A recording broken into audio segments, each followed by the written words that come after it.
Aadhaar card ప్రతి ఒక్కరికి గుర్తింపుగా ఈరోజు ఆధార్ కార్డు తీసుకొచ్చినాం. ఈరోజు భూమికి భూదారు తీసుకొస్తున్నాం. ఆధారు మనిషికి ఎట్లా గుర్తింపో భూమికి కూడా భూదారు నెంబర్ ఇచ్చి ప్రతి కమతానికి ఒక ప్రత్యేకమైన నెంబర్ ఇచ్చి ఆ భూమి యొక్క వివరాలన్నిటి కూడా అందులో పొందుపరిచే విధానాన్ని తెచ్చుకుందాం. ఇంత సాంకేతిక విప్లవం ఉన్నప్పుడు అదో పెద్ద సమస్యనా? ప్రతి భూమిని మెజర్మెంట్ చేసి సరిహద్దులు నిర్ణయించి ఇండ్ల ప్లాట్లకు చేస్తలేమా?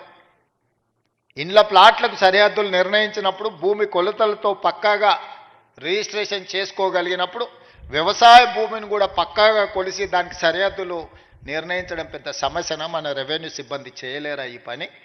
దీన్ని మనకు అసాధ్యమా? తెలంగాణ రాష్ట్రం సాధించిన రెవెన్యూ సిబ్బందికి భూమి హద్దులు నిర్ణయించేది తెలంగాణ రాష్ట్ర హద్దులే నిర్ణయించగలిగిన రెవెన్యూ శాఖ సిబ్బంది భూమి యొక్క హద్దుల్ని నిర్ణయించడంలో పెద్ద సమస్య ఏముంటుందని నేను అడుగుతున్నా.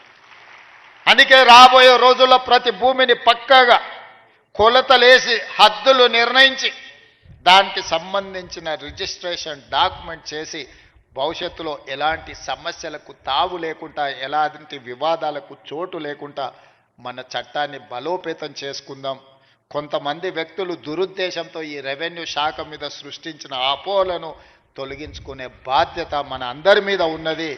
మీలో ఒకటిగా నేను మాటిస్తున్నా, మనం ఏ తప్పు చేయొద్దు, చట్టాలను పకడ్బందీగా అమలు చేద్దాం. చట్టాలు చేయడమే కాదు, అమలు చేసే విధానంలోనే